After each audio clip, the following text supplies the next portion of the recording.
Well, hello everyone, and welcome to that Christian Nerd channel. I have something very interesting and awesome for you guys today, but before we get into that, I just want to say a couple things real quick. I was planning to make another video on biblical slavery, talking about slavery in the ancient Near East. That's kind of a historical, cultural background information for the Mosaic Law and so on. But that video is probably going to come out in November rather than this month. So that's going to be when that comes out. But I am still working on that and doing the research for all of that. Uh, Real quick, I would also encourage you guys to check out my link tree, which is down in the description of this video. You're going to find where I am, like all my social media accounts, and also ways to support me financially as well. So I encourage you guys to check that out. And I have a bunch of videos too that I am planning to make both for Halloween as well as for the upcoming months like November and December and things like that. So definitely keep your eyes out for all of that. And I guess the final thing that I'll mention is that I am working with the Clyde Park Church of the Nazarene to help their online content, their online presence. So I would encourage you guys to look up Clyde Park Church of the Nazarene YouTube channel and check out some of the live streams, our church services, as well as Bible study videos. I've done a series of Bible studies that are meant to help you understand and interpret the Bible better. So I hope that that can be something that is good for you guys to check out. So, with all of that said, let me bring on my guest, Dr. Matt Loverin. How you doing? I'm doing great. Thanks, Isaiah, for having me. Yeah, no problem. So, real quick, just as an introduction, tell us who you are and what you study. My name is Dr. Matt Loverin. I'm the Dean of the School of Bible and Ministry, where Isaiah is currently a student. This is my 19th year serving at Grace Christian University. I started here as an adjunct professor in 2005 when my wife and I were married and came here to Grand Rapids to work. Since then, I've become assistant professor or associate professor, worked my way up to professor, and have been director of assessment here at Grace Christian University. I started our university's first master's degree program in leadership and ministry. So I still teach in that graduate online program. And I'm leading the School of Bible and Ministry, which involves leading our faculty and our students who are studying biblical studies and ministry. I'm married again for 19 years to my wife, Michelle. I've got 4 kids, ages 16, 14, 11, and 9. So we are in the thick of it with teenagers and life as a family. Nice. That is actually really cool. I'm glad you were able to have that for sure.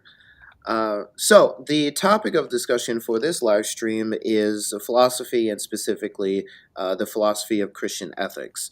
So, if you could give us a introduction as to what that means and what that entails. Sure. Well, you should know that I was a student here at Grace Christian University back when it was Grace Bible College in the 90s was when I was a student here. And I did a biblical studies degree basically here at Grace. I studied Old Testament, New Testament, biblical languages. And then I wanted to go on to graduate school and I wanted to study the Bible. So I applied. My professor at the time, Dale DeWitt, thought that I wanted to study historical theology, thought I wanted to be a historian.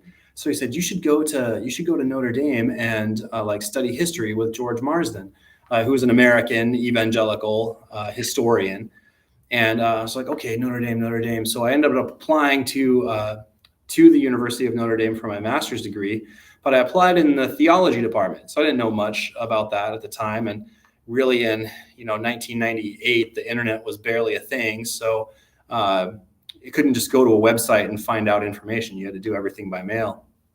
So I applied to the theology department and I applied to study Bible.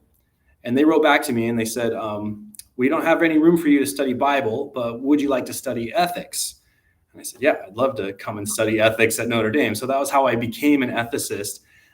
So I always like to tell people that I enjoyed getting my PhD in telling other people what to do.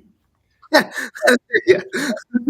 So my training in ethics is in theological ethics. So I'm always doing ethics from a Christian perspective. So even when I took a couple of philosophical ethics courses at Notre Dame, in their philosophy department, it's a Catholic school, or it's a university in the Catholic tradition. So even when Notre Dame does philosophical ethics, they're still doing it from a Christian perspective, and Christian tradition, and even scripture and revelation, those are factored in. So my whole approach to ethics is under the umbrella of a Christian worldview, which means belief in God, belief in the God of the Bible, belief in the Trinity, belief in Jesus' death and resurrection on some level, that faith in Jesus brings you salvation from your sins, and that the Christian life is about discipleship and devotion to Christ. And then sort of ethics and philosophy of ethics, kind of everything falls under that umbrella of Christian belief and Christian life. Gotcha. Okay. And so I guess I would ask then how what is the philosophy of ethics? Like what is ethics and the kind of study thereof? Yeah, well, ethics is the science, it's the investigation, it's the pursuit of the good life. And so ethics is like uh, an umbrella term that has to do with kind of our pursuit of goodness, and kind of, if you think about what's beautiful, the science or the study of what's beautiful, that's the science of aesthetics. Mhm. So like what's outwardly beautiful. You could even have like uh, if you're a cosmetologist, right, and you're pursuing like hair and makeup, or even fashion or even art, all of that stuff would be under the art and design, that would be under like aesthetics. But ethics is the pursuit of what's good. And so that discussion and debate is over how do we determine like what leads to the good life, what leads to happiness for human beings, and how do we all get there together in the best possible way. Mm. Okay. And so then Christian ethics would be that same study, but coming from a Christian background where God exists and the Bible is relevant, the revelation of God and these sorts of things, right? Yeah, for sure. And I would even go a little bit further and say that the the discipline or the study of ethics as a philosophical discipline, at least in the Western world. Now, I say the Western world, I'm kind of talking about Europe, Western Europe, including the lands of the Bible, um, and I would even probably include Christianity, Judaism, and Islam as Western, in the sense that they're not Eastern, or have a kind of a pantheistic or a Hindu or Mm. even a Buddhist kind of worldview. Like, these are the Western religions that are people of a religious text, the Bible on some, or the Quran on some level, and they believe in the God that text reveals. And so that kind of theistic um, pursuit of the good for the last 3,000 plus years in Western history, you would not have a philosophical discipline of ethics if it weren't for the religious worldviews informing it, right? So it'd be very difficult to imagine a world in which there was a science of goodness or a study of goodness apart from the way that Christianity and Judaism and Islam have informed that understanding of what's good based on their religious texts.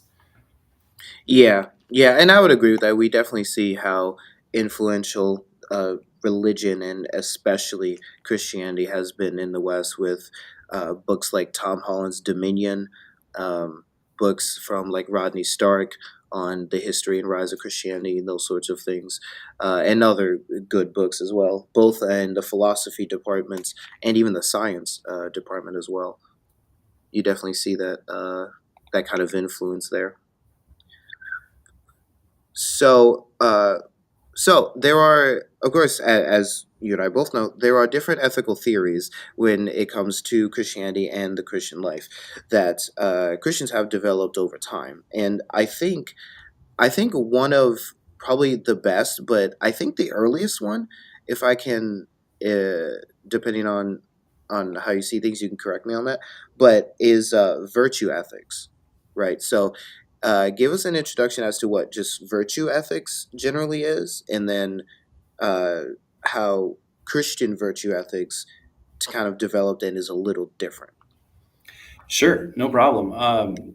Virtue ethics originates in Greek society, and so one of the things you have to keep in mind with the development of ethical traditions. This is important as an insight from Nietzsche, who observed kind of famously that history is written by its winners. And so when we talk about uh, ethics or what's good, we're talking about the people whose ideas about what's good, their ideas got written down, and their ideas like made it like through history so that we still have record of them today. So just because we point to Greek society, say Athens, in 300 BC, just because we can point to that doesn't necessarily make those the virtues that we want to emulate. But it's just worth noting that these are the virtues that we have record of. So in the classical Greek society, both Plato and Aristotle formulate virtue in this kind of way. They say that there's four classical virtues, and that those virtues are constitutive of what makes a person good in society. So virtues are narrative and culturally dependent. And in Greek society, you wanted to have prudence or wisdom. You wanted to be able to make wise decisions. And you wanted to have justice. You wanted to be fair to people, and you wanted to give people what they deserve, whether that's praise for good action or blame for bad action. So, praise and blame, honor and shame are a big part of justice. You wanted people to be courageous. That is, you wanted them to be able to have fortitude or to be able to stand up to an invading army or to make it through a difficult winter, that they would be hard workers and good for community. They would have like the stuff that it takes to make it through. We could call that courage. And then you would want them to be temperate. You want them to be moderate in their approach to their appetites. So a temperate person is a person who um, eats the right amount of food. They don't eat too much or too little. They drink the right amount of drink. They don't drink too much or too little. Um, they sleep an appropriate amount. They modulate or um, moderate their sexual appetites to keep those in line and in check for the good of community. Um, so you want to have temperance or moderation as well. And those four virtues are called kind of the cardinal virtues, the main four that make it out of Greek society, out of Athens, out of the philosophical tradition. And they kind of come into the Greco-Roman world where Christianity eventually takes root. And then when you have Christianity, you have like these lists of virtues, and Christianity in response to kind of the Jesus event and God's gift of the Holy Spirit to the church says, well, there's also these Christian virtues like faith, hope, and love. And if you have faith, hope, and love, the greatest of these is love, and then love informs all of the rest of the virtues. So let's say you're a Christian.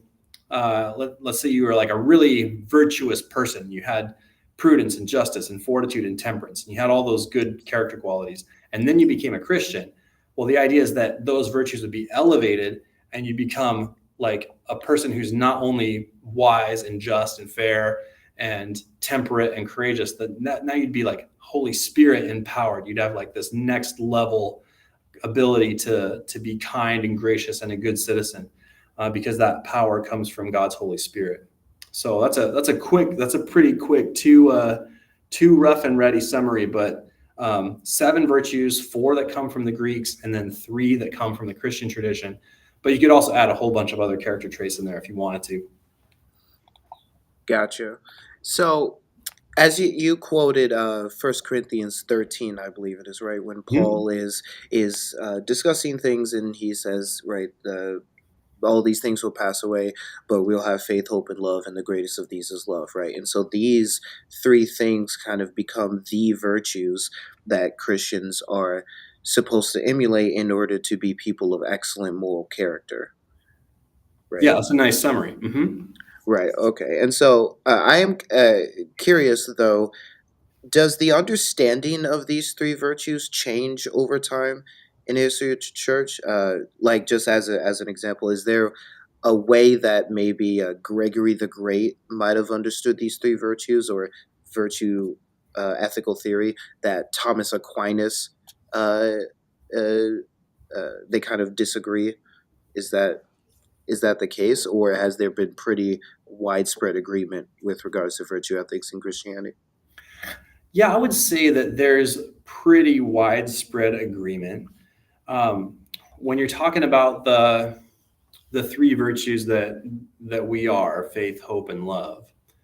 Um, well, faith is the supernaturally inspired gift of like what is this, like the content of the gospel that we've been entrusted with, and that would be like believing in God, number one, like believing in Jesus, number two, his death and resurrection, like the Holy Spirit living in us. So faith is like trust in God instead of in myself. And so Christians are pretty united that like faith is something that's in God and comes from God, and like it's not our own work, but like God doing that in us. And that might like ring Calvinist bells for you if that's something that you're worried about, but I'm not really worried about that in this conversation.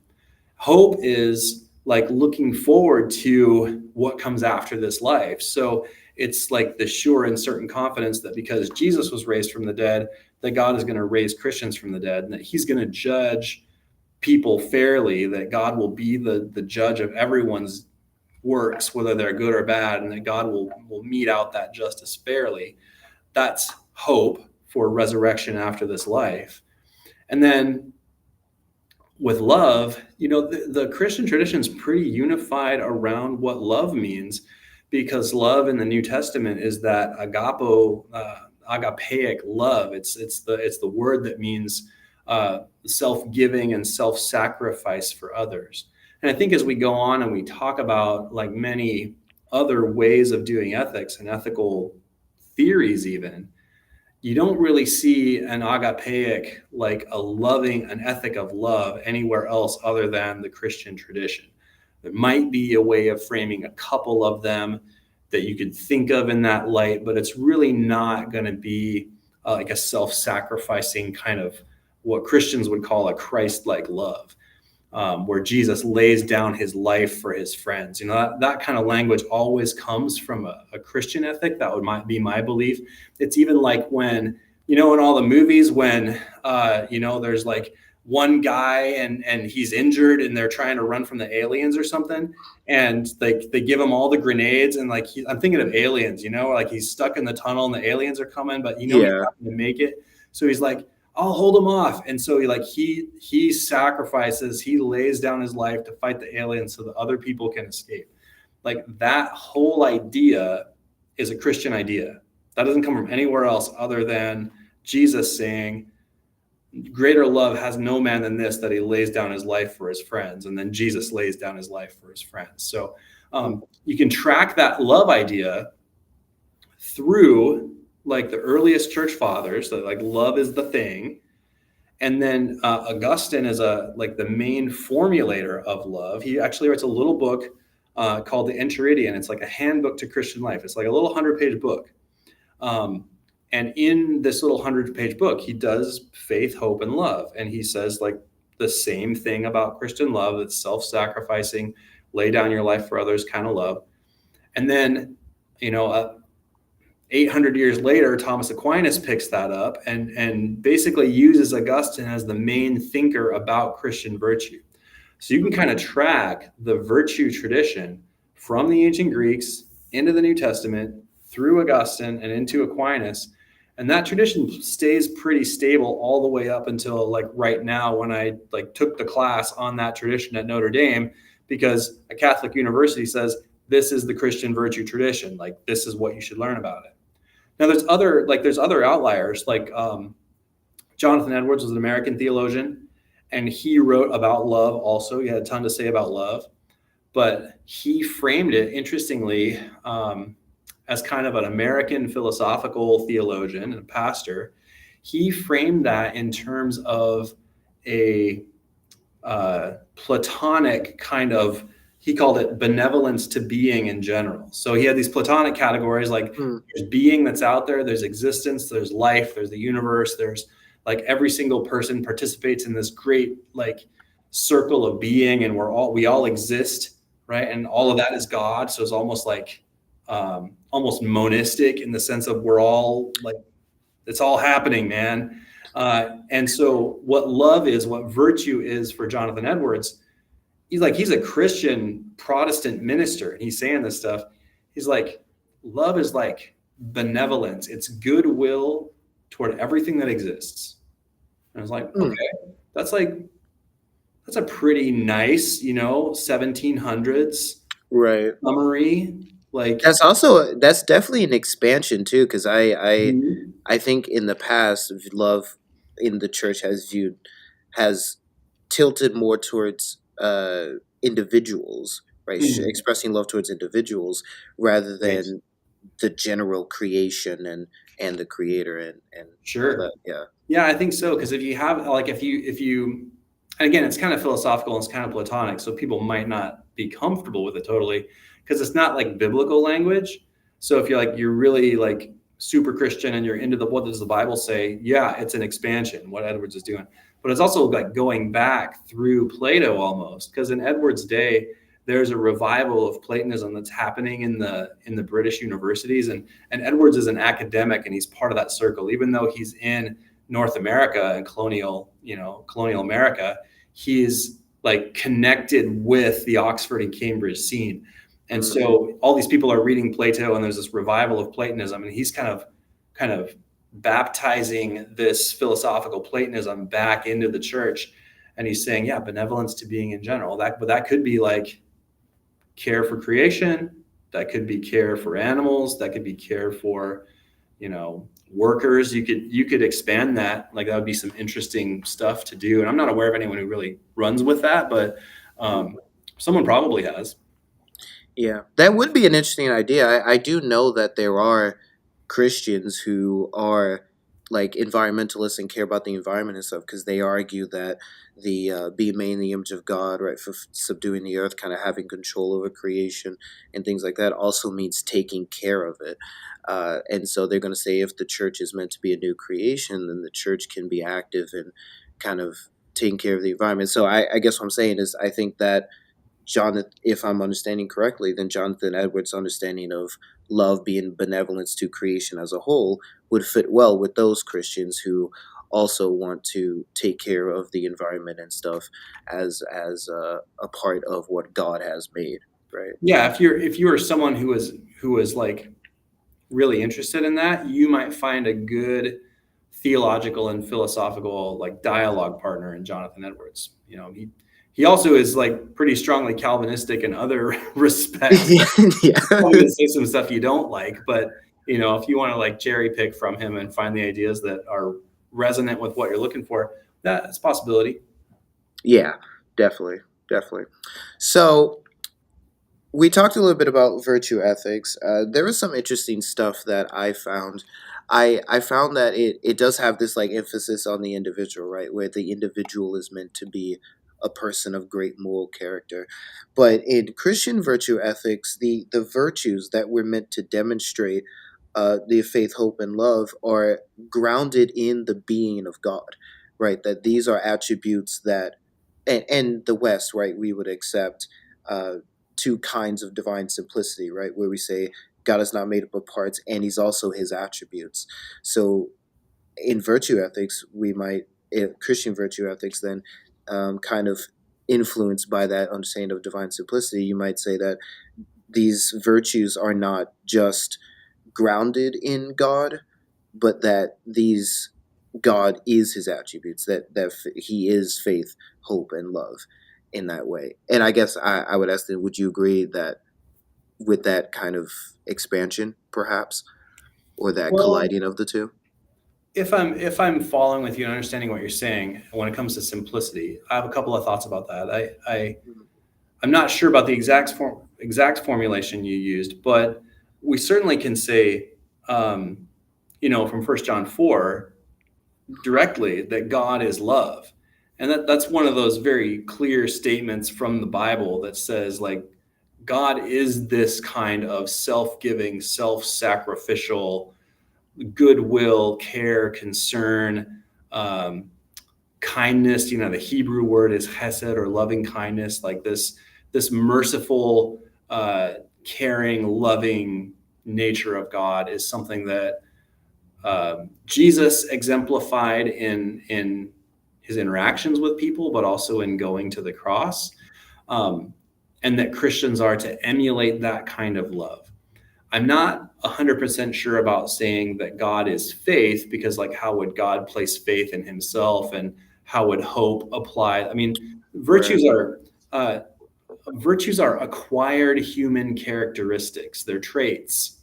And Mhm. so, like, if you think of a little child, like a 2-year-old or a 3-year-old, well, they don't have any table manners. They haven't learned how to behave in public, and so you could say that they're childish because they haven't learned the kind of discipline or self control, or the appropriate behaviors for that situation. They're sort of untrained in what it means to be a human being sitting politely at a table, right? So a Mhm. virtue is more like that. It's an acquired characteristic that can be trained over time. The interesting thing about the virtues of faith, hope, and love is that because they come in the Christian tradition, at least, because they come from the Holy Spirit, they're things that I can train. Like I can work at becoming more loving, I can work at becoming more faithful, but they're also like God's work in me. And Mhm. so in the Christian tradition, growing in virtue is a kind of participation in the divine nature. And we Mhm. have that participation in the divine nature because of the Holy Spirit who lives in us. And so it's like there's this catching up, or there's this participation of the soul in the nature of God. And then the virtues, those acquired human traits, then become expressive of that participation in God. So I like where you're going with the simplicity, because I think that if you take a participatory view of human nature in divine nature, and that, like, that's what the Greek Orthodox tradition is all about. It's about Yeah. participating in the divine nature, and then actually like becoming divinized, like becoming more and more and more actually like God. That's not the Western tradition. That's not really my tradition, but Yeah. that participatory theme is definitely part of you could say the ethical formation of a human life. Is like, how much are you participating in God? Well, if it's zero, then you're not going to be a very ethical person, right? Mhm. Yeah. And I thought it was interesting too that I find this idea of virtue ethics to be like, and this can be the last part before we move on to the different view, but I find this to be like wholly biblical.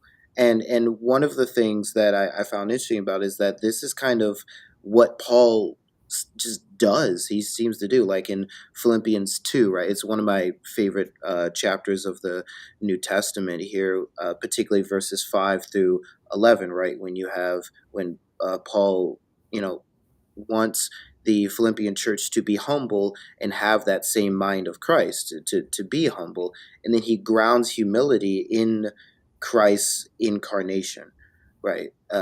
Becoming a slave, right? A human servant, being obedient to the point of death, all that sort of stuff. So here he lifts up a ideal and then grounds that ideal in the work of Christ. And so that seems to be what I understand to be Christian virtue ethics, right? So it That just all seems sounds like a great. very biblical Yeah, that concept. all Yeah. sounds great.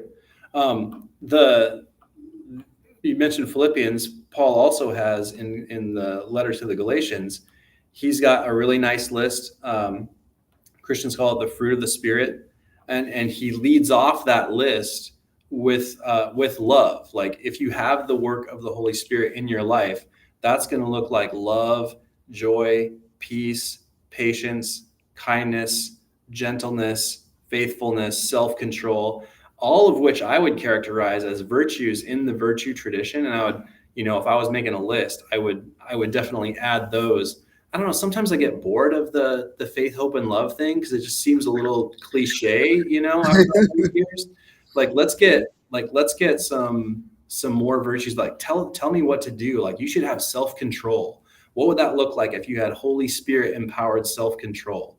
Well, I mean, that looks like the Greek virtue of temperance or moderation, but it's like now I have divine empowerment to do the moderation thing. Well, that would be cool. It's not all up to me. Right. Yeah, definitely. I would agree with you there. So there is a very interesting critique of virtue ethics that I thought was interesting. And it's kind of some of my own thoughts. It kind of seems like virtue ethics leads us into relative morality rather than objective morality. Because the way that these virtues are going to, even what these virtues are, might change over time, but how the virtues are expressed are going to change over time. And functionally, that seems like it's relative morality rather than what Christians typically argue for, which is a objective moral framework. So I guess how would you respond to that if that was levied as an objection? Yeah, I think that's a really great insight. I totally agree with that analysis. When I teach virtue theory, I try to make it really, really clear, as I mentioned at the beginning of this segment, that the Greeks who developed virtue theory like had a culture of their own, and they had like city states, and they had cultural norms, and they had expectations of their citizens. And if we were to go back and live in ancient Athens, even though they had democracy, and democracy is kind of held up as like an ideal standard, you actually probably don't want to be living in a society that's a 100% pure democracy. Like that might not be good for you at the end of the day. There's a reason why we don't have popular democracy in the West, 2,500 years later. It's because we developed the insight that like simple rule of the people, like simple mob rule, is not a good thing, and that's gonna not help you with an oppressed class of slaves or the status of women. Like it's probably not going to be like as idyllic of a society as you're picturing in your mind. Everyone's walking around with togas and eating grapes, and there's peace and prosperity everywhere. It's probably not like that. So it's actually quite a bit more violent than that. I always think of like, maybe not exactly historically accurate, but if you watch 300, if you watch like, That was a good movie. that's a picture of like, those are virtuous people. The Spartans are virtuous people in Greek society.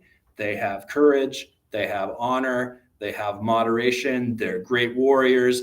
Obviously, they have like discipline. They have great abs, because they do their push-ups and their sit-ups. They lift and they're this indomitable fighting force. It's very inspiring, right? But it's a brutal, brutal culture. So Yeah. don't think that just because the Greeks gave us prudence, justice, fortitude, temperance, that's necessarily good. Like that was a context-dependent set of virtues. So I always like to teach students that virtue makes you an excellent person in community, and then that community is narrative dependent. So Christian virtue, like faith, hope, and love, or these things like kindness, gentleness, self-control, like those things make you a good person in Christian community. They don't necessarily make you a good American, right? If you're like an American and someone wrongs you, what do? They punch you in the face. Well, you punch them back, and you make sure they never punch anyone again because they learned their lesson. Like that's how you be a good citizen in America, right? What do you do with a bully in America? You body slam him into the pavement so he never bullies anyone again. Right? Everyone's seen that video of the kid who body slammed the other kid, right? I have, yeah. Oh, but then everyone cheers for the kid who body slams the bully, right? So that's how you deal with a bully in America. You punch him in the nose. But that's not necessarily the Christian virtue. Like Christian character doesn't say punch the bully in the nose. Like, I wrestled with this with my own kids. Like, if my kid's being bullied, do I tell him to punch the bully in the nose, or do I tell him to love his enemies and pray for those who persecute him? Right? So virtues are dependent on your narrative. They're dependent on the story that you're telling. And what that means is, to back to your original insight, which I think is correct, that like virtue is relative, like it's a relativistic ethic. Mm, One of the reasons that we disagree so much in culture about what is good is that we have competing stories about what's true. And so we have competing sets of virtues, and we're arguing over like what's the correct virtue, like what's the correct character trait to have to make for a good society. And as Alistair McIntyre said, Alistair McIntyre wrote a book called After Virtue. I want to say it was in the 1970s, maybe 1980s. McIntyre says we're living in the fragments of morality, that we have the language of virtue, prudence, justice, fortitude, and temperance. Like, we get what that means. But mhm, since we've been separated from the historical and cultural context of ancient Greece, we have no idea what those words mean. Like, we have no idea mm, what virtue is. And so we're just all kind of making it up as we go along, and we're using ethical descriptive language, but we have no clue of what ethics actually is. mm. Gotcha. That is a very interesting insight, for sure. Another interesting thing. So I read the Stanford Encyclopedia of Philosophy. They have That's a great source. article. Yeah, so they have stuff on.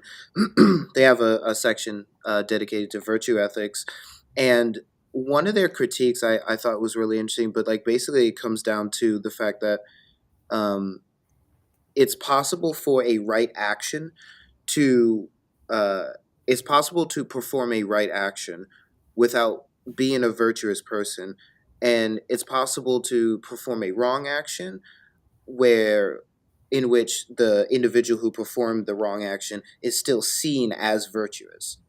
So it's uh, from that being the case, it seems as if it's insufficient to uh, figure out who's really virtuous and who's not when you have this kind of dilemma. Um, they say if virtue is neither necessary nor sufficient for right action, one might wonder whether the relationship between rightness or wrongness or virtue and vice is close enough for the former to be identified with the latter. Yeah, sure. Totally. That's a problem in ethics. I don't think that's a problem that's going to go away, or a problem that I can solve in this conversation. But I think what's happening there is that um, you have competing visions philosophically of what ethics is about. Remember, ethics is about aiming at the good and what's going to lead to like a good life, a happy, flourishing human life. And so one of the ways of coming at that question is the question of character and excellence, like what makes for an excellent character, again, in the context of a narrative dependent community. So, and we disagree about what narrative, and we disagree about what community. So naturally, we're going to disagree about what virtues are appropriate to have, and that's going to lead to some conflict. The other problem, in terms of the other side of that problem, is that we're disagreeing about the actual language to use to frame the ethical question. So when you talk about the rightness or the wrongness of an action, a virtue theorist doesn't care about, like, if you're really seriously a virtue theorist, you're not interested necessarily in the rightness or wrongness of an action. You're interested in whether that action conforms to the standard of excellence that's appropriate to that person's character in that community. Mm, So, you might have a bad person who suddenly does the right thing according to that community. You'd say, well, they're still a bad person, but that was a good action because their action conformed to the standards and expectations of excellent character in the community. mm, When you come at the ethical question of what's right and wrong, you're using a different philosophical lens. So you're talking there about a like an external standard, as you mentioned before, like an external or objective definition of what's good, that's Mhm. coming from somewhere else, and then you're trying to interpret or assign the goodness or badness of that action relative to a standard of action that's not necessarily character or narrative dependent. So, like, here's what the good is. It's an external standard that's objective and we can measure it. And we're going to say, like, did you do the right thing or the wrong thing? And that's what we call like a deontological ethic. That's a way of approaching ethics that asks the question, what is my duty or what's my obligation in this particular circumstance? Gotcha. Yeah, that's actually a good segue because I was gonna I was gonna segue into deontology and specifically divine command theory. And so, I guess help us understand what is divine command theory within the umbrella of deontology. Mm. Yeah, well, if deontology is like my duty or what's binding for me, what's my moral obligation in any given set of circumstances, then divine command theory would be essentially saying that the right thing to do comes directly from God, or God will tell you the right thing to do one way or another.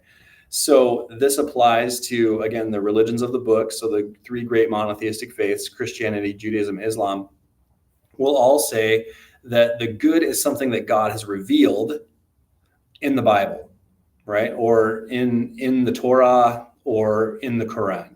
And it's right there, word for word, plain as day. You can't miss it, right? So this is like, you shall not kill, you shall not steal, you shall not commit adultery, right? This is the revelation of God's will. God has spoken to humanity. These are the right things to do because God said it. Now, if you take a Christian approach on that, you would also add to that the teachings of Jesus. So it's not just the Ten Commandments or kind of like this legalistic kind of binding morality that's written on tablets of stone. It's Jesus interpreting that and then saying, you know, teacher of the law comes to Jesus, says, what's the greatest commandment? And Jesus says, love the Lord your God with all your heart, soul, mind, strength, and love your neighbor as yourself, right? So these are the two greatest commandments, love God and love your neighbor. A deontologist might look at that and say, okay, those are the commands from God. Love God, love your neighbor. Everything falls under those categories, that determination. Now, deontology is going to land you some problems. There's difficult questions of like, what does God command? How do we know what God commands? What if we come across a situation, ethically speaking, where it's not written in the book? The Bible doesn't say anything about genetic engineering or infertility, or whether couples should use IVF, and create a bunch of embryos that they fertilize and then put those on ice and then maybe thaw them out and like have a couple of babies. And the Bible doesn't say anything about that. So what's the right thing to do from a deontological sense? Like, it's kind of like up for grabs. Like, we're not sure. Yeah, I thought that was really interesting. So I was confused actually for a while because I saw that there were Christians who would say that they're um, virtue ethicists, but not divine command theorists. And I was out there, I was like, but God commands us to be virtuous. You know what I mean? So I was like, I don't understand why we're making separations between the two. But then I was like, I did some more research, and then one of the big things that rubbed me, at least personally, the wrong way was that in, like you said, in deontology, it's your obligation, it's your duty, it's the moral norm that, and your conformity to that makes your actions like right, right or wrong, right? But in that framework, they're not really concerned about the consequences of their actions, and they define good as separate from right. So like in an instance, and people have brought this up as an example all the time, but a, a virtue ethicist is probably going to say, yeah, lie to the Germans so that you can save the lives of the Jews, I knew you were right? going there. Yeah, I It's just a matter of time. yeah, yeah.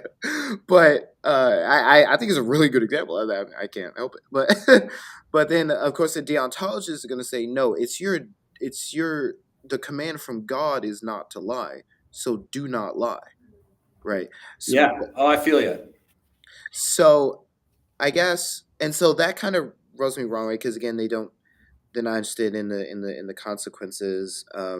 Even if not lying were to result in the deaths of people, you would still be morally justified under their system, um, which is also very uncomfortable for me. But then another big thing was that in the specific case of lying, um, I'm not here saying that God is a liar, God forbid, but you do have like the instance in First Kings where God sends a lying spirit. Right, he's sitting from the divine council. Here he sends a lying spirit to go deceive the prophets. I don't think it's lying. I think it's probably the best understanding is that God is using a hyperbolic threat in Genesis 2:17 when he says, on the day that you eat of the tree of the knowledge of good and evil, you shall surely die. I know that there are different views on that and stuff, and that's fine. But either way, like hyperbole and misinformation seems to even be used by God when the time is right. You know what I mean? So it where I guess what I would ask of a deontologist is like where do you bridge the gap between like what God is doing and then what he commands us to do? And then how can you say that this obligation is like set in stone and simple and uh, correct when God is not necessarily operating under the same obligation all in every instance. You know what I mean? Sure. And I think your last phrase there kind of gives away the store in that, like, if there's an external standard of morality that's good, then God is obligated to abide by that standard, right? Mm. So, objectively speaking, then by that standard, God couldn't lie. Now, that put aside from the fact, like, theological considerations around whether God could lie, if that's even what's happening there. What is our interpretation of some of those texts? Hmm. There's also biblical texts where God says, "I am the Lord, I do not lie." Seems pretty straightforward. Um, Right. so there's something about God's essential nature that is true.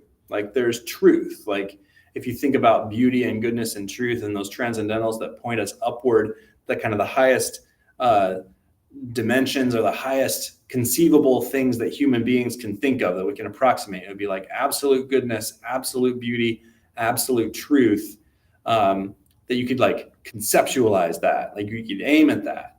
And you think that, okay, God is what's higher or even beyond those conceptualizations that we have. It seems like lying would not be part of that nature of God. Like, you couldn't conceptualize that. Um, at the same time, like, we're human and we're not held to that same standard of what it means to be the divine nature. So we're finite, we're fallen, and sometimes you got to lie to the Nazis to save the Jews, right? It's like Right. you do the things that are required, and there's even like biblical evidence. Rahab in Joshua, she I was hides, gonna mention that. Yeah. and she like for if we're thinking about it today, like, she commits treason. She betrays her own people and joins the Israelites, and they spy out the land, and like then the Israelites come and lay waste to their city. And there's other deontological problems that come in there at that point in the story, right? But what's happening with deontology is that you're developing a philosophical framework for thinking about ethics and the good, and then you're forcing God to comport with that philosophical framework, or you're foisting that philosophical framework onto the world of the Bible, which is an ancient Near Eastern world. It's thousands of years old. It's culturally so far removed that it's impossible to imagine what it was actually like to live in those times. And we're judging the morality of the Bible based on an external philosophical standard that we developed 3,000 years later. That seems to be like not the best method for arriving at a conceptualization of the good, like or even a Mm, faithful reading of the Bible for that matter. So, you know, deontology is good. Like it's an ethical theory. Most of the time, I would say deontology is at some point removed philosophically from the religious tradition.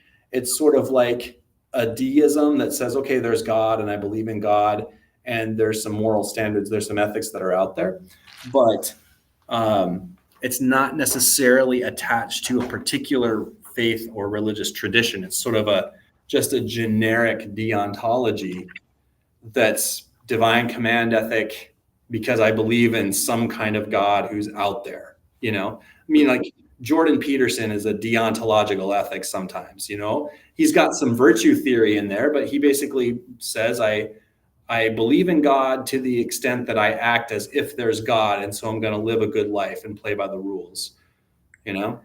It's a right. deontological ethic. Yeah. Yeah, that makes sense.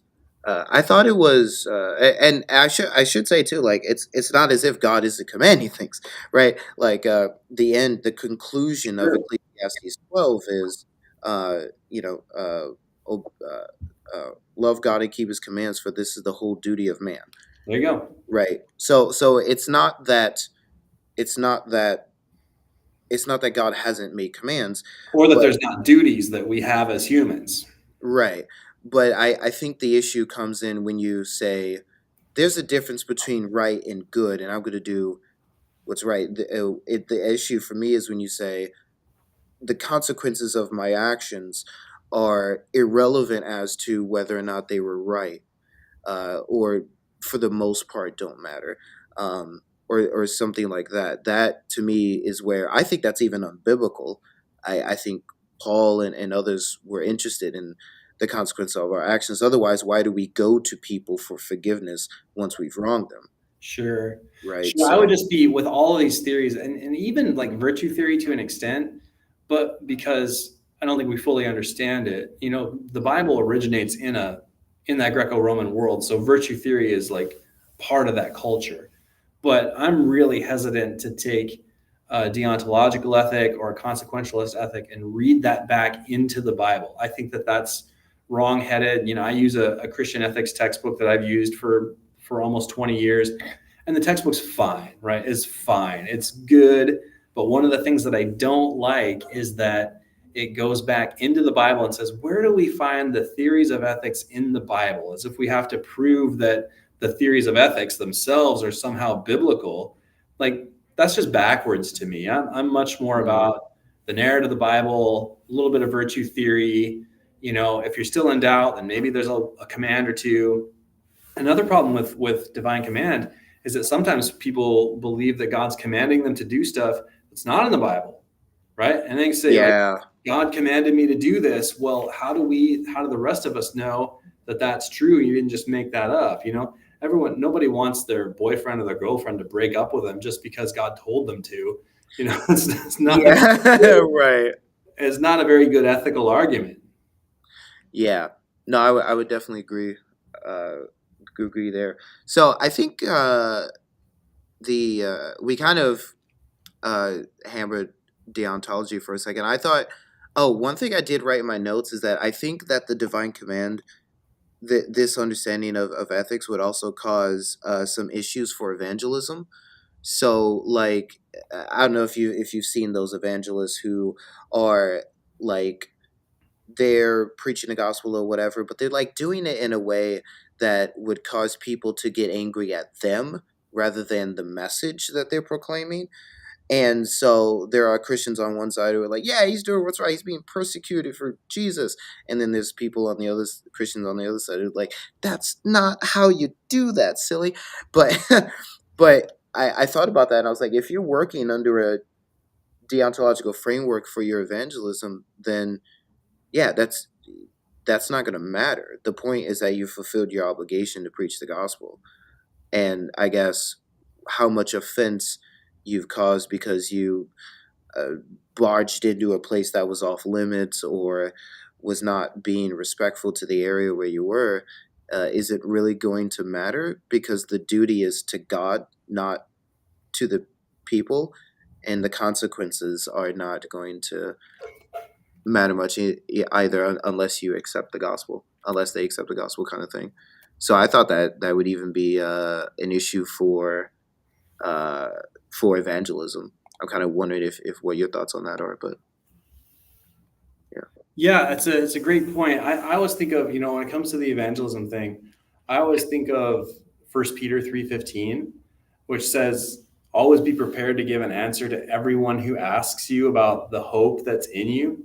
Um, the but then it says right after that to, like, always do this with gentleness and respect, so that no one can profane the name of the gospel or the Lord Jesus Christ.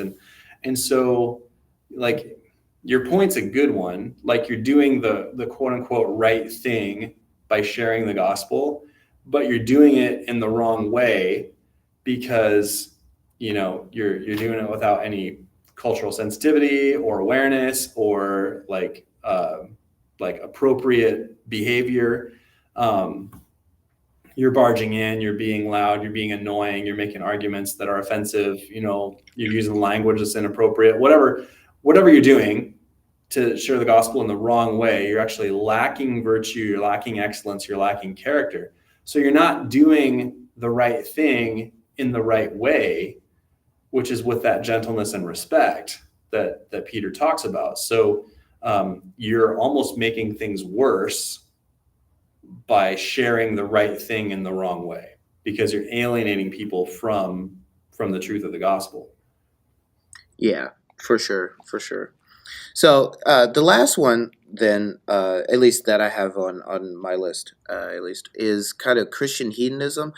We talked about this a little bit before we went live, but this is uh, if hedonism, I guess, wants to, as its goal, maximize pleasure for people, then Christian hedonism says yes, but that pleasure comes from God. So, uh, I guess to be a little more precise too, it seems that the Christian hedonism that like John Piper and others who follow him are proposing is more consequentialist in that the consequences of following God is the maximizing of joy and pleasure in one's God in one's life. So they would say that only God can truly satisfy, and by following Him, we become happy and pleased. So I'm kind of interested in your take on that.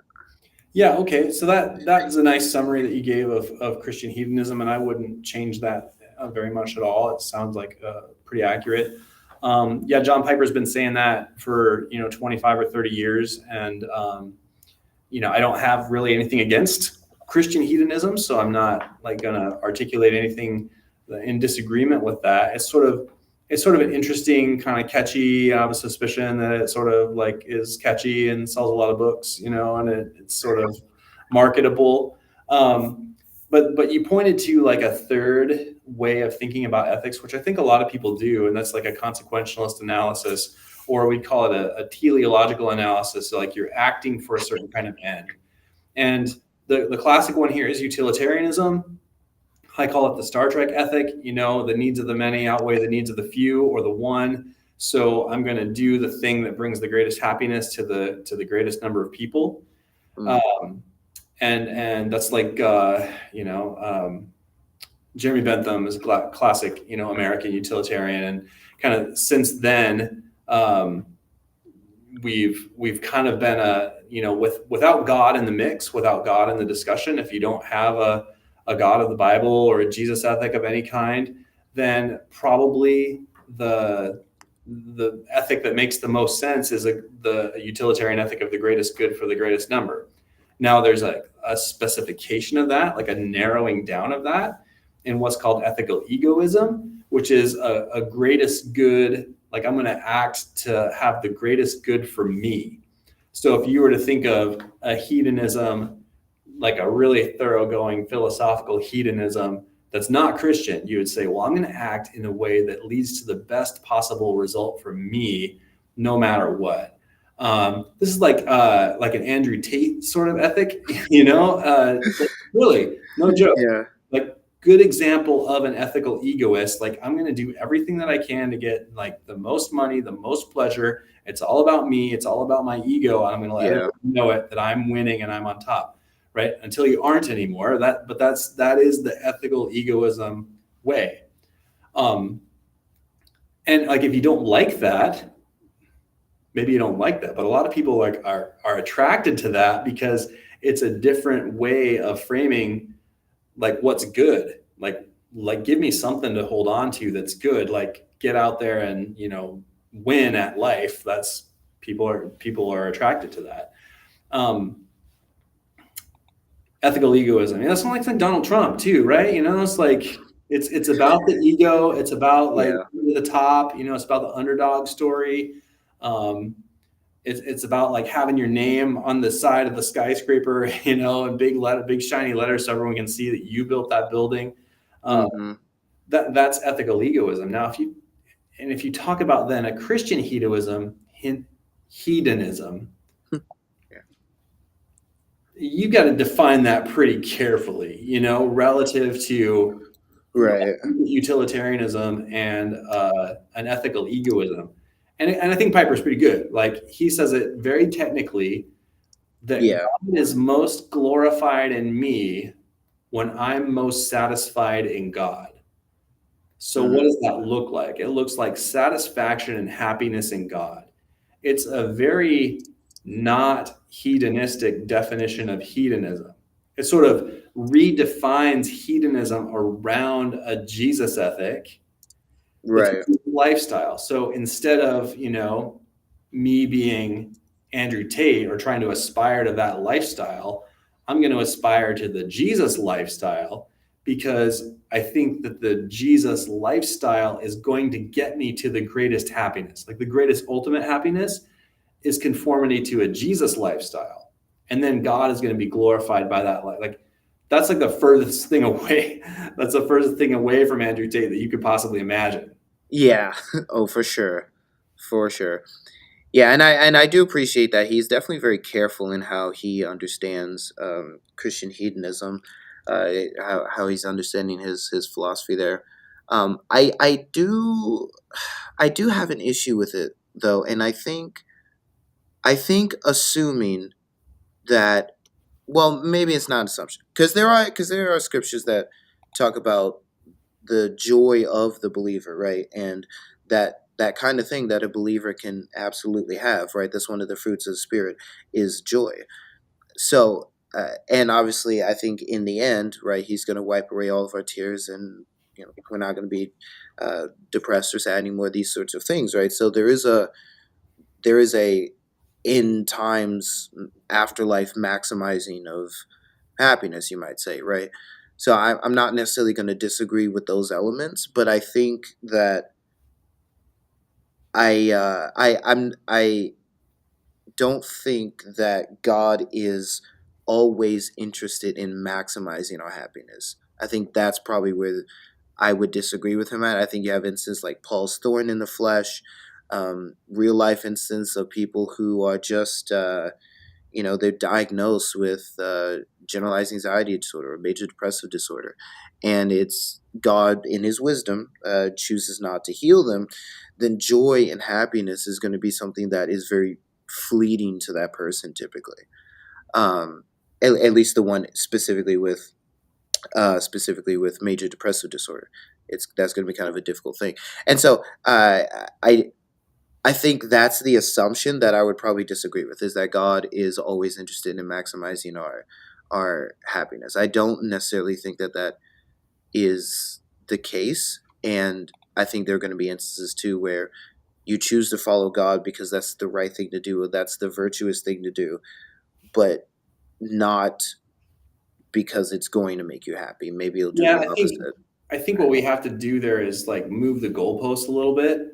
And I'm not saying that in a disingenuous way. I'm saying that what ends up happening with the Christian hedonism is a redefinition of what pleasure is and what happiness is, because we tend to think of happiness as circumstance based. We tend to think of happiness as, am I enjoying my life? Is there a sense of ease? Is there a sense of lightness? Is there a sense of, I'm untroubled by the cares of life? And I don't think that that's a Christian picture at all necessarily. Christian picture that Paul gives is like full of hardship. It's full of struggle. It's full of strife. Like, in Romans 8, he talks about like being persecuted, and he talks about like famine and nakedness and peril and sword and death and all the things that could separate us from God's love. And even in 2 Corinthians, you mentioned the passage of the thorn in the flesh. In that passage, he says like, because God makes me strong in my weakness, because God makes me strong in this struggle, I rejoice. Like, I take delight in persecutions, I take delight in weakness. So it's sort of like learning to, and I'm saying this like in good faith, it's like Nietzsche calls Christianity a slave morality, right? Mm, Like, this is the religion for people who are losers and they can't win, right? So what do Christians do? Like, they drive a crappy car and then they put a bumper sticker on it that says, "Don't let the car fool you, my treasure's in heaven." And the implication is, yeah. if you've seen this bumper sticker, the implication is, I'm going to be laughing at all of you driving your nice cars when I'm in heaven and you're burning in hell. Like, that's like the Nietzschean reversal, right? Right now I'm a slave, but eventually I'm going to be the one who wins in the end. And that's a valid critique that Nietzsche makes of Christianity, because like that's actually what we do. So it's not that Nietzsche's wrong, right? It's a valid critique. But what we actually do is we say, no, like, all this terrible stuff that we're going through, the anxiety, the major depressive disorder, the chronic illness, like the death of a friend, the death of a loved one, all these things that you're going through, yeah, we're gonna invert that, because we have this Jesus ethic and we believe in the gospel, we believe in resurrection, and all of that stuff's gonna get turned upside down. And you really believe that, and that brings you real joy. And that's like the Christian redefinition of happiness. Mm, That's not like the American dream. It's not the absence of trouble. It's not just being at ease and being, like healthy and wealthy and wise and fat and dumb and happy as an American, right? And just like right. entertained, and I can sit like, because I've got universal income and I've got universal health care, and I can just sit and watch streaming services all day because I can just order Uber Eats, and my life is completely taken care of, and now I'm happy. Like, that's really not happiness. Like, if you're to look at the philosophical tradition, the ethical tradition, that's its own kind of slavery. That's its own kind of cave Yeah. to come out of. Yeah. Sorry, Yeah. I got a little rally there for a second. I got about that part. No, you're good. You're good. I thought that was helpful because you might say the critique of hedonism that I gave, or at least the nuance that I gave, was based on uh, a certain way of thinking about happiness and pleasure that is not quite how John Piper, or maybe even Scripture, is thinking about Sure, I think pleasure that's for the that's probably Christian. fair. Yeah, it's Yeah. his definition. Like, it's its own unique thing. It's Yeah. not really in the Christian philosophical tradition. It's just like this own kind of take on Christian. It's more like Piper's given you a positive take on Christian asceticism. Like, how do I find pleasure in a minimalist way? Mm, And that might include some suffering and some pain and discomfort. How can I still have joy in life, even when I suffer and when I have pain and discomfort? Yeah, I think that's probably what he's going for. But it's not part of the big picture of ethics. mm-hmm. Mm-hmm. Definitely. So we've went through these three kinds of theories and talked about maybe some of the strengths and weaknesses of them, kind of understood them better. But I want to see like how they work out in different areas. So how does virtue ethics, for like Christian virtue ethics, for example, deal with the problem of suffering? How does Christian ethics deal with the problem of suffering? Yeah, like how would a Christian virtue ethical framework address the issue of suffering?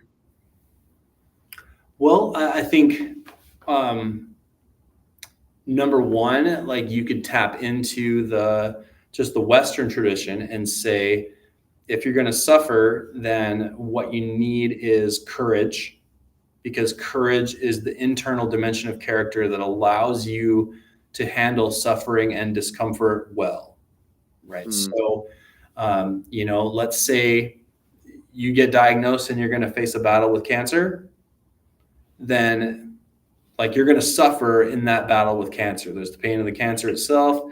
There's the pain of chemotherapy. There's the pain of radiation treatment. There's the mental toll that cancer takes. It takes a toll on your whole family. It takes a toll on your ability to work. Like all the things that cancer does to a person is going to be suffering.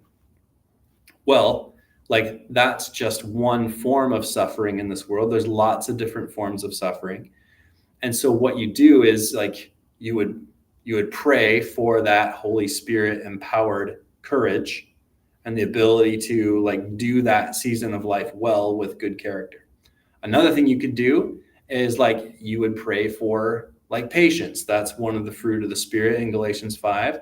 Uh, Love, joy, peace. Pray for peace, pray for joy, pray for patience, pray for the fruit of the Spirit as you go through that season of suffering. And then third, I think you would like, because in virtue, right, in the virtue tradition, you want to have excellent character. And one of the ways that you know what that is you look to examples of people who have suffered and they've suffered well.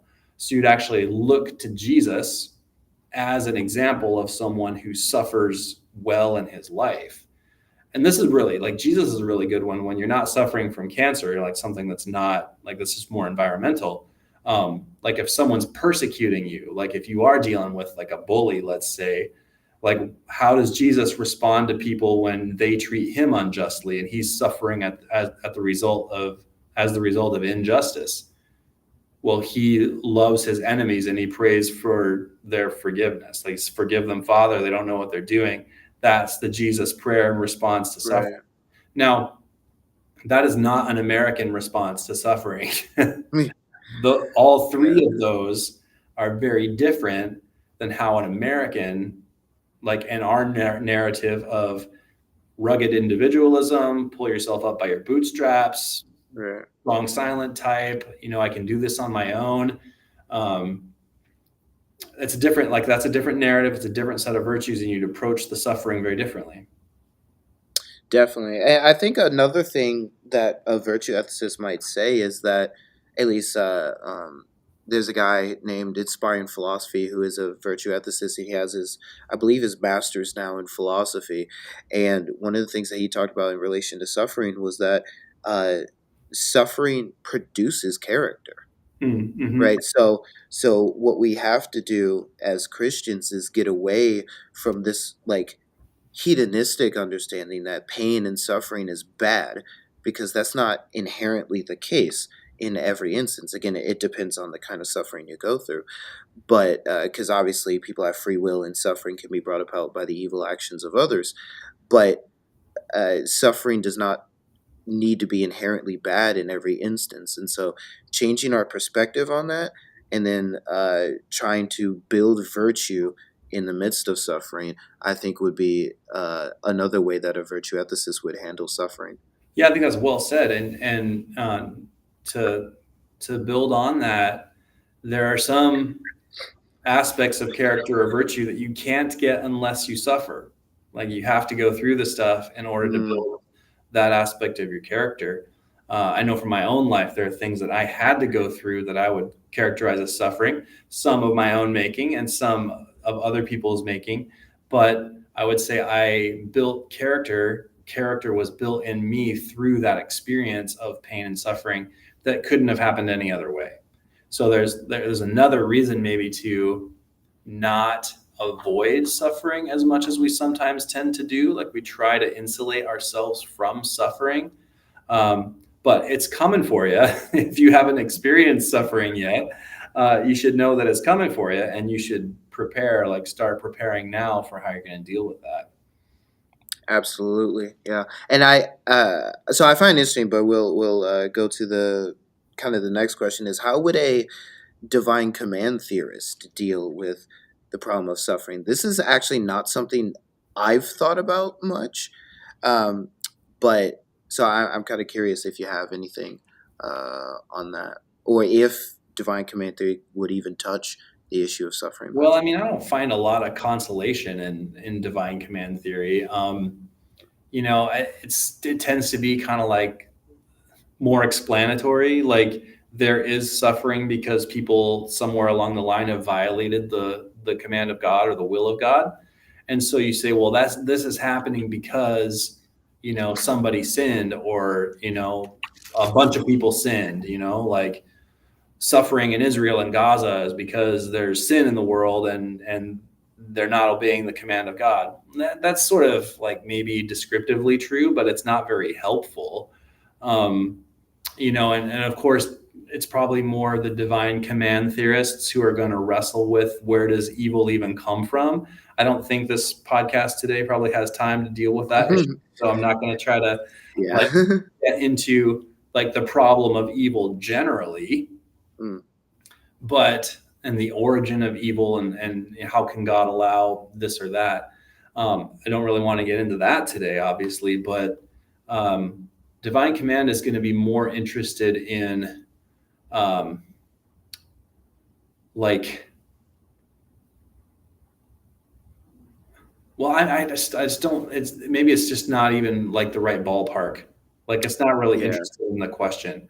I'm trying to think of, like, I'm not a very good divine command theorist. Maybe Mm, obviously, like what would they say about this? I don't know. So gotcha. Well, I so you would, from what it sounded like, you would say that a divine command theorist might be able to give an explanation of suffering, but it won't give you any help as to how to function in suffering. yeah, there's not a lot of Yeah. consolation that's there. Yeah. I got you. I got you. And then I think we kind of touched on it with the Christian hedonism, but maybe a Christian hedonist would say that you can find joy in suffering, and perhaps that is something that you should do. In the case of Paul's thorn in the flesh, again, he rejoiced about that, about his suffering. And so maybe it will help shape your attitude towards the suffering in your life. Sure, and I think that has to be cultivated over time. Like the first time that you're suffering, I mean, let's say you're suffering a lot and you haven't had a lot of practice at suffering, then, you know, that's going to be pretty overwhelming. Might cause you to question God's existence, might cause you to question, if not his existence, God's goodness. Mm, It might cause you to question whether you believe anything at all, whether you can trust anyone. So you've got this suffering and you're kind of like relatively unprepared for it. Like it can swamp you, like it can make you feel really shipwrecked. Um, so I think it's good to like see your whole experience of life. And this is like maybe from that Christian hedonist perspective. Like if you are a Christian and you're trying to wrestle through this, like to sort of see your whole experience of life actually as one of suffering. There's like financial difficulties and relationship difficulties, and you're just trying to keep up with your life and your job, and you've got like emotional problems and discouragements, and maybe some addictions, and like you're dealing with all of the stuff, right? See that as suffering. Like you're already suffering because you're human. Like congratulations, welcome to the club. Like you're a human yeah. suffering. Like this is not unique to you. Everyone's going through that on some level.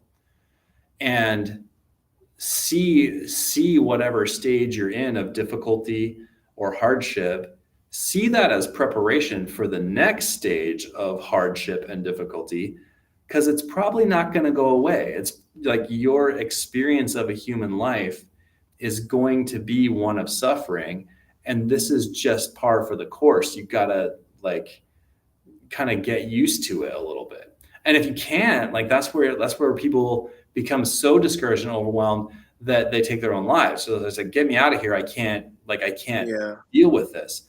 And that's very, very real, especially post COVID, when people are very, very isolated from one another. There's a lot of mental health things that are cropping up. There's a lot more, addiction. There's a lot more screen time. Like, you think you have connection, but you're actually more and more socially isolated from people. And so things just kind of close around you and they get darker and darker. Well, like, if you have a way of reframing your experience as something that is building your character, like helping you grow in courage and in fortitude and in patience and in joy, like you're actually becoming more like Jesus as you go through this stuff, then there's reason to not give up, right? You can Mm, actually find joy in life in the midst of all of this hardship. yeah, yeah, definitely. Thank you for that encouragement for sure. Yeah. I guess I have two other questions for you. Uh, one big one would be, how do these different ethical theories relate to Christology, the study and the nature of Christ? Well, the theories don't very well at all. Um, yeah, some of my dissertation work is actually on connecting ethics to Christology, and I do that through the Swiss theologian Karl Barth. He's a 20th century theologian, and he wrote a lot on Christology and on ethics. Very influential in the 20th century. Some people might say the most influential 20th century theologian. Um, but I sort of looked at the way that he thinks about ethics in terms of the command of God. Now, when I say command of God, you might automatically be thinking, well, that makes him a divine command ethicist, like a divine command theorist. But that's really not what he's doing, because he's Swiss and he's not working in the kind of Anglo-American philosophical tradition of ethics. Like, he's doing a different thing. He's doing theology for the most part. So he's not Okay. really doing philosophy. And that's helpful because he's not bound by the definitions of terms and categories in the same kind of way. He's familiar with the philosophical theories of ethics, but really what he does is he looks to Jesus as the covenant partner of God. And whereas Adam was a disobedient, unfaithful human covenant partner of God, Jesus is the faithful and obedient covenant partner of God. So, what Jesus does is he fulfills what it means to be truly human, and he does that in his whole life. So, it's not just that Jesus keeps the law and he's sinless, so he doesn't do anything wrong. That's a divine command, that's a deontological way of thinking. And it's not just that Jesus had perfect character and virtue, even though he was sinless. That's like a virtue theorist way of thinking. But Bart's not really doing theories of ethics. So he's interested in what the Bible says about Jesus, like being free as a human and Mm, joyful, and in a prayerful, joyful, uh, free relationship with God as Father. And so some of that comes from his divine sonship, but it also comes from him being authentically human. And so what Bart does, he looks at Jesus and he says, this is how to be authentically human, is mm, what Jesus had in his relationship with God as his Father. And that's what it means to be, like, to do Christian ethics, is to kind of conform or align everything to Jesus and his relationship with God. So, not much to do with the theories of ethics, but I think it's really helpful. gotcha. Okay. That is actually really interesting because he is kind of exploring the human and divine nature in it and is able to draw principles from that exploration. Right. Yeah, and it's where we were a little while ago. We talked about virtue theory as being something that's like a participation, maybe, in the divine nature.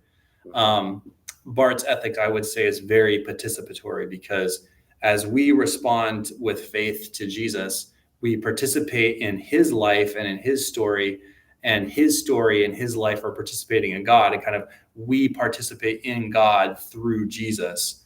And so your life makes sense and my life makes sense because it's made sense of by who Jesus is and what he's done. Mm. That is wow. That is a very overarching way of viewing things. Yeah, It's I very could. I it's very all encompassing. Yeah. yeah, I could at least see that as a grounding for like your normative and ethics, even if it's not directly influential. You Yeah, know what and I I would mean? say that's one of my big, like, to the extent that I have like a research agenda, that is a, well, the way you put it was very nice. Um, like Jesus Christ as the grounding for normative and meta ethics. Great. I couldn't say it better myself. Gotcha. Okay, and then one last question I can have for you. So, I think it sounds like we're both kind of virtue ethicists. if we Can't speak for you, but if we had to pick one, I'm definitely leaning in that direction. And would you say that you are one as well for the most I part? would say I lean that way pretty strongly. Yeah.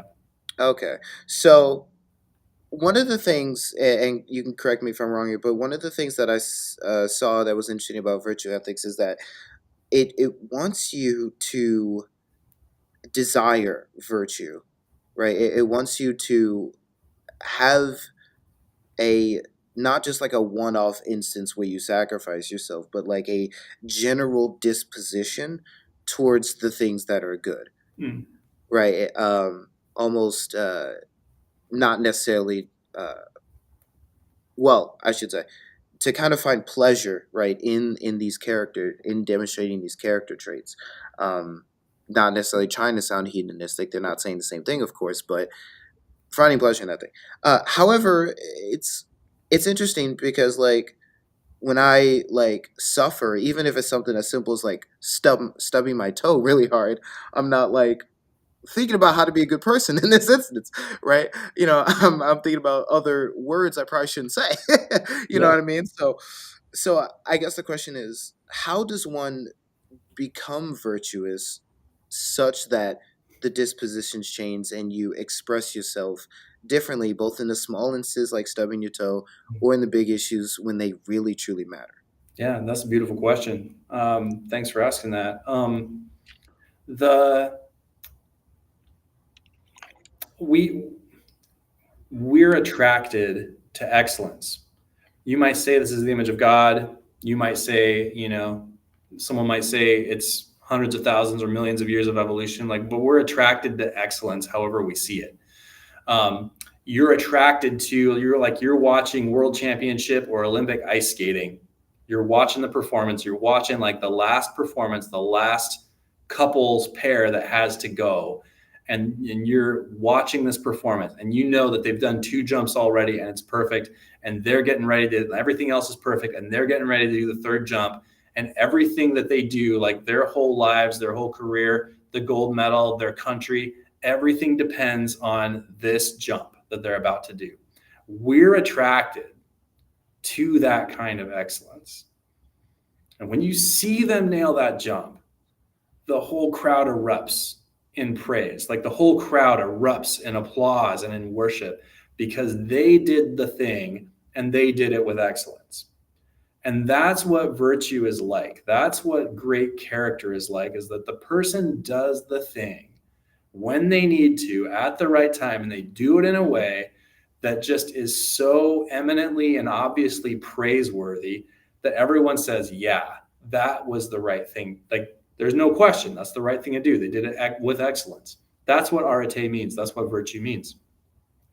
And so, like we talk about like stubbing your toe, what's an excellent character look like? Well, I mean, you might not have the excellent character in that moment when you stub your toe because there's some cognitive dimension to virtue. You've got to think about the right thing and you've got to think about how to respond in the scenario.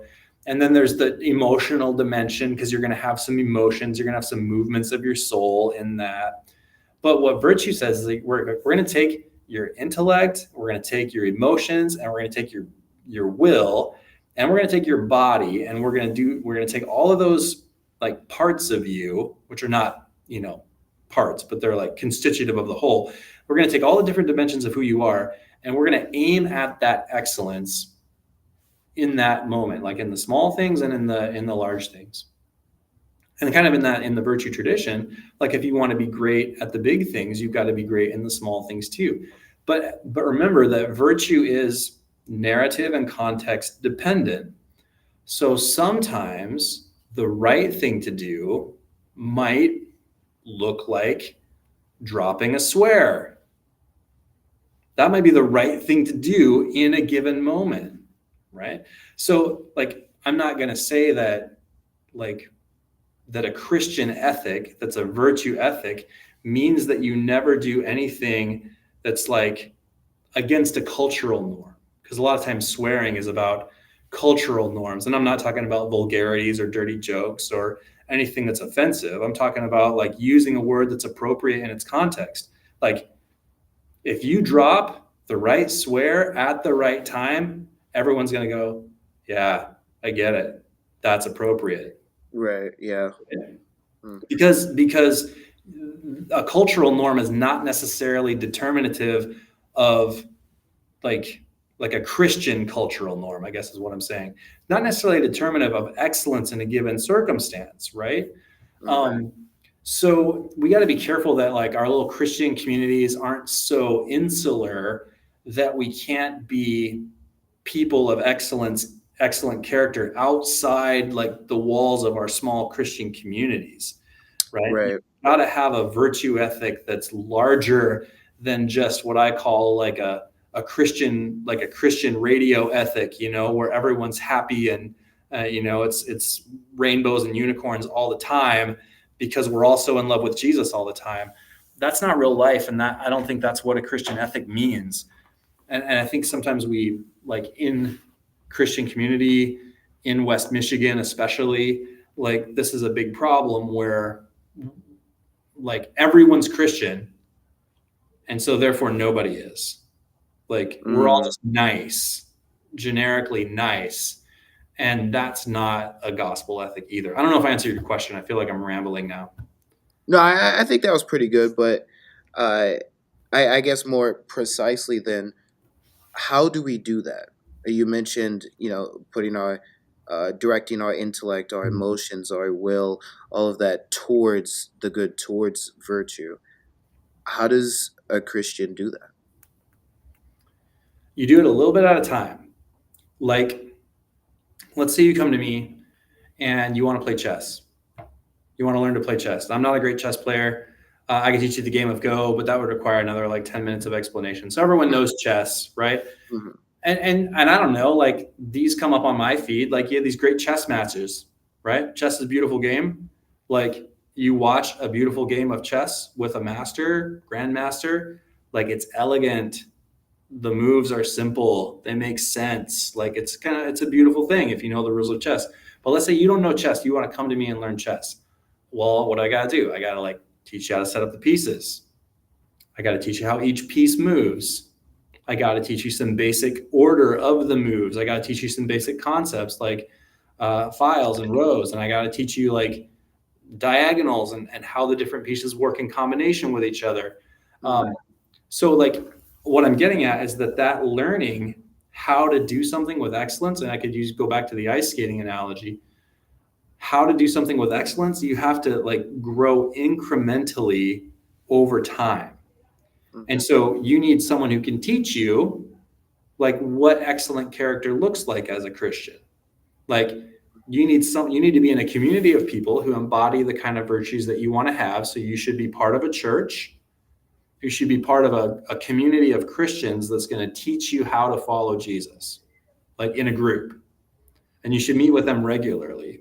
And you should meet with someone who is more virtuous than you, who has better character than you, and they're going to teach you how to take those incremental steps, right? Because I can't give you the formula. I could give you a bunch of things to do, but you're not going to do them unless you're meeting with someone who's going to hold you accountable to doing the things that it takes. Like if you're going to meet me to play chess, then we're going to like have a chess lesson every week. Like you got to meet with someone who's going to teach you. The Christian word for it is discipleship. They're going to teach you how to become a follower of Jesus and live according to his way. So you can't do virtue by yourself. You can't do Christian life by yourself. You've got to do it with people, and preferably you've got to have a teacher. Mm. Gotcha. Okay. Thank you very much for that. It was I wanted to ask the question because I wanted to, it's very easy in theology and philosophy to get very high concept and to think about those things and ponder those things a lot. But often at the end of the day, people are like, yeah, that's great. Big fancy words. What do I do with it? Right. So, so I figured ethics would be like the perfect thing to talk about in that regard because we can go high concept and talk about those things and explore those areas, but ultimately come back down in some sense and say, okay, so what does that mean for me in my life? Where should I go? How should I direct myself in my given context? This sort of thing. Yeah, for sure. And I love what we've done here has been really great, like survey of philosophical ethics. And I think also like personal ethics and like, what do I do personally in response to some of these things? I appreciate that because I really prefer to do that kind of personal ethics. We could Mm, also, you could take another direction and go in the realm of social ethics and all the issues. But I love that you avoided that almost completely for hmm today. Yeah, for now. No, I get it. Well, yeah. Thank you so much, Matt Levin. This has been really, really cool for me. I took, for anyone who doesn't know, he was my professor for the ethics and the good life class. Loved the class and loved exploring some of those things. Real quick before you go, is there anything that you've published, anything that you do that people can kind of search out and find if they want more of you and what you do? Yeah, if you want more of me, because that's what I'm all about, Yeah. is yeah, I mean, my work, my professional work has really been devoted to the classroom and to my students and to the development of the university where I work. So unfortunately, I don't have a lot of published material that's out there, and that's sort of like a consequence of some of the choices and priorities that I've had. But I do have a podcast with Pastor Jim Shamaria, and it's called the Pastoral Calling Podcast. It's on Spotify and it's on iTunes, SoundCloud. You can get it any number of ways. I'm not sure if we still have a Podbean anymore, but I know I still get emails, spam emails from them. So, uh, Pastoral Calling Podcast, and we've got about 30, 40 episodes of content. So you can just binge Dr. Loverin all day, talking about small church pastoring, interviews with pastors. Hope you enjoy that content. Yeah, definitely go check that out, guys. If I can actually find a link to that, or if you have the link to that, I can Yeah, put I'll that send it to you for down sure. in the description. Yep. Okay. Uh, but yeah, that would be the end of this live stream. Thank you so much, guys, for tuning in. I really appreciate it. I hope you're able to learn something. I hope you were able to grow from this. With that said, is there anything you would like to say before we head out? No, thanks, Isaiah. Just really a pleasure talking to you today, and God bless you in the work you're doing online. Thanks. Thank you guys so much for watching again, and I will see you guys next time.